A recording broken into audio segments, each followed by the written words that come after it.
Katie and welcome to another bookish adventure and welcome to another reading vlog. Please excuse all the fabric and just stuff in general. My mum has turned the living room into a sweatshop. Yeah, she's currently making lots of handmade head wraps, that's the word I'm looking for, scrunchies. Yeah, it is ridiculous. Bags, you name it, it's being made probably. So, so annoying. I was hoping that I would have finished Brothers Grimm on Monday, but no. When I woke up in the morning, my video still had like an hour and 42 to upload, so I was gutted, which meant when I came back from work I had to deal with that and I couldn't use the gap I normally would to read to do it, so that was annoying. So that'll be next Monday, I'll be able to finish that. It's just so annoying because it just would have felt really good to finally finish it, but hey ho, another week. Bleeding Violet wise, it is official, I am reading a book I know nothing about. I've now hit a point where nothing is familiar. General stuff was familiar, but I'm at a point where I'm actually 80% in, so I'm so close to finishing. So I will probably finish that, I would have thought Thursday whilst at work. I doubt I'll get it all done tomorrow at work. I mean, a girl can dream. She's about to be dragged into the town square by the mayor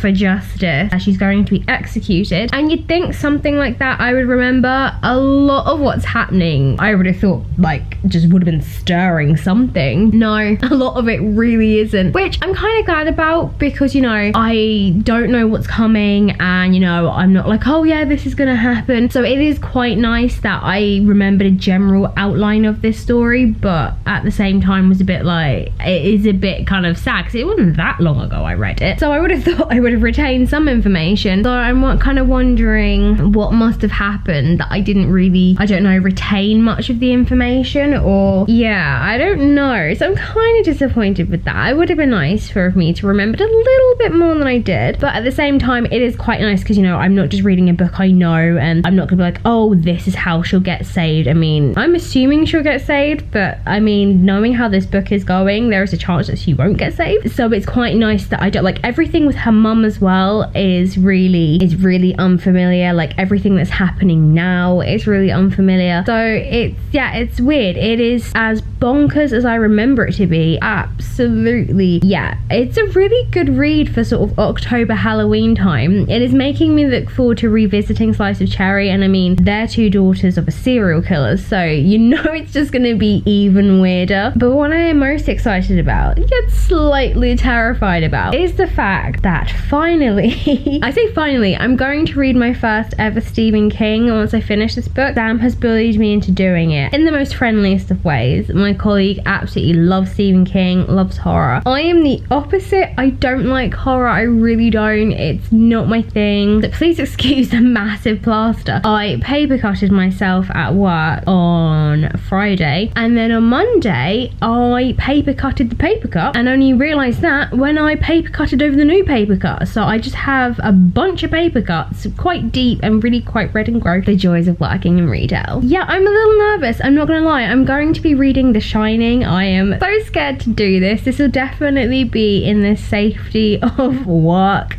daylight, lots of people around me. It's a very weird mix of excitement and nerves because I never thought I'd ever read Stephen King, to be honest. So this will be interesting. I finished Bleeding Violet. I am so happy. I honestly didn't think I was going to finish this till maybe Thursday, actually the day this goes up, or maybe the Saturday at a push. I don't know why I really thought it might take me Saturday, but yeah, I have literally just been reading this so much faster than I thought I would. So I'm so happy because that means I get to make an early start on The Shining, which again, still kind of terrified about. It's definitely going to retain its 5 stars. It's kind of maybe a 4.5 or 5, but I think I'm still pushing towards that 5 because it is just so, still to this day, so unlike anything I've ever read before. It's just weird and strange and bonkers, and actually looks at mental health in a positive way, in a I guess, because Hannah herself doesn't actually see anything wrong with it. She doesn't care what other people think. Like, she couldn't give a crap whether the townsfolk around her are like, oh my god, she's mental, because she's like, I really don't care.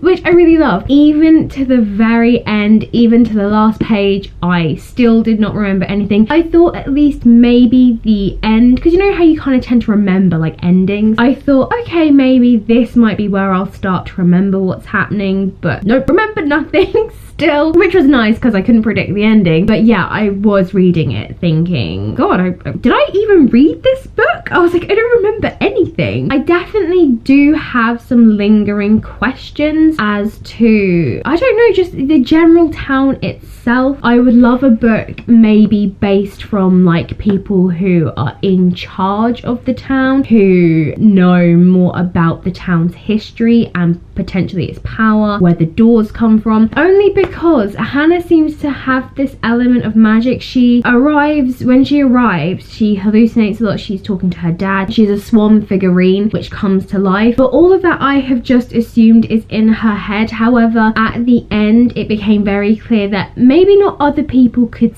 see the swans, I'm not sure, but they were being attacked by them. No one can see her dad, that's for sure, but I think before she comes to the town he's just a voice in her head, whereas once she comes to the town he's actually not a solid presence, but he is there in front of her. So yeah, I was kind of a bit confused on that one, so I was a bit like, so are these in her mind or are they not? Either way, it was a really good read. If you want something just weird and strange and just kind of bonkers, I would so recommend this book, as well as the second book, A Slice of Cherry, because they're just both very, very weird and so unlike anything I'd ever read. I would love for this to be made into a series or a film because it has the potential to be kind of scary, but just weird and just great and weird. And I think being a TV series, you could gain so much more mythology into explaining the town, but I mean, one can only hope. And as you can probably tell from my appearance, I am about to go to the gym. I said before that I wanted to kind of get myself into a better routine. I had a routine down up until I think I got a cold before my holiday, and just being an asthmatic and having a cold, even though in general life asthma does really not affect me, it's more of the I just have a cough that will stay for ages. I mean, the whole time I was away I was still trying to constantly clear my throat all the time. This is the problem I have. It really affects me when I'm ill because it's shit and I can't breathe, but afterwards, oh my god, yeah, afterwards it's horrible because I just feel like I can't breathe.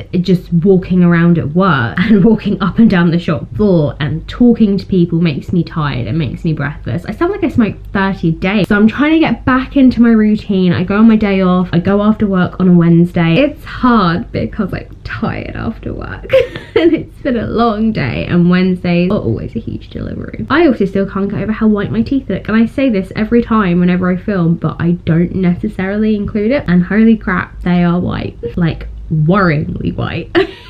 They look fake basically. I'd like to stress they're white in real life, but they ain't like ding. So I'm gonna head off to the gym now and get my downward dog on. I hope you enjoyed this reading vlog. I haven't really done much. It's kind of just been like, yeah, getting back to work and stuff after being off and just trying to just chill out and take it slow actually, because that first week at work I didn't feel that tired, but this second week it has really hit me. So yeah, I'm just trying to be a bit more chill really. If you enjoyed this video, then smash that like button and show me your support. It means the world to me. And as always, comment below, doesn't even have to be related to this video, just tell me stuff, what your plans for the weekend. And if you're new, hi, hello, welcome. Hit that subscribe button and never miss a video. So much more to come and loads for you to catch up on. I hope you have a very good weekend. Enjoy the rest of your Thursday. I will see you Monday for my September reading wrap up and October TBR, which to be honest I've already told you and I've already finished the first one. Have a good one.